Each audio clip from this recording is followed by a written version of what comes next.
d'être aussi aujourd'hui avec vous. Je veux dire merci à tous les habitants de Ksarsville. Je suis très content. Je suis le maire de la ville, qu'il a fait de bonnes choses. On continue à travailler, de faire de bonnes choses pour la culture du Maroc. On devait continuer à faire de bonnes choses pour les Marocains. Je suis très content là. C'est la vie de ma mère et on a passé de beaucoup de temps quand j'étais des enfants. Je devais continuer. Je devais merci à tous. Et on va profiter du Maghreb. الإعلام الفرنسي يهاجم حكيمي ويصفه بأبشع الأوصاف بسبب صداقته بمبابي. اثنان من أكبر الصحفيين في فرنسا يتهجمان على النجم المغربي بشكل بشع. حدث ذلك في ظرف سويعات وفي أحداث غريبة جدا تكاد لا تصدق، والسبب ربما الغيرة أو سوء النية، لكن ما سنحكي لكم اليوم يتخطى كل حدود الاحترام ويضع الصحافة الفرنسية مجددا في موقف سيء جدا، خاصة بعد تدخل الاتحاد الدولي لكرة القدم فيفا عند ذكر الصداقة التي تربط أشرف حكيمي بكيليان مبابي.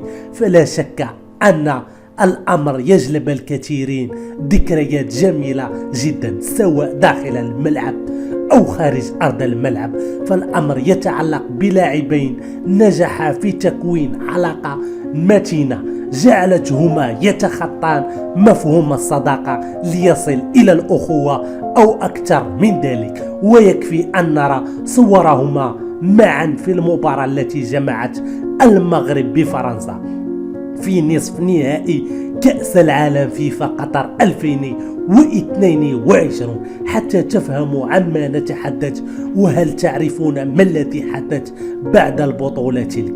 اللاعبان سارعان معا للعودة إلى باريس سان جيرمان، وخاصة المباراة الموالية أسبوعا واحدا بعد انتهاء البطولة العالمية، ثم أخذا معا إجازة سافر خلالها إلى الولايات المتحدة الأمريكية. وهنا بدأ كل شيء.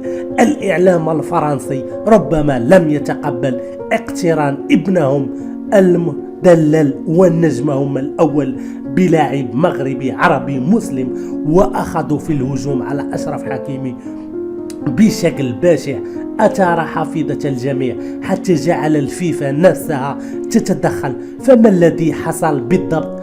أول الهجوم على حكيمي كانت إذاعة مونتي كارلو الفرنسية، وبالضبط عن طريق صحفيها الفرنسي جوليان كازار، والذي قام بمداخلة مستفزة حيث وصف الظهير الأيمن المغربي بوصف رديء جدا يصعب ذكره، لكن وصفه يقارن فيه حكيمي برفيق كيليان الأليف.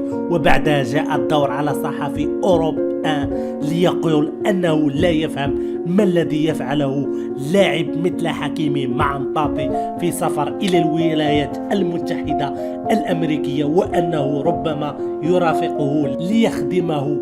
تلك التعليقات السيئة جعلت الفيفا نفسها تتدخل بقوة بنشر صورة عبر تويتر لمبابي وهو يعانق حكيمي في كأس العالم، وكتب عليها: احترام، حب، صداقة، تلك هي كرة القدم التي نعشق.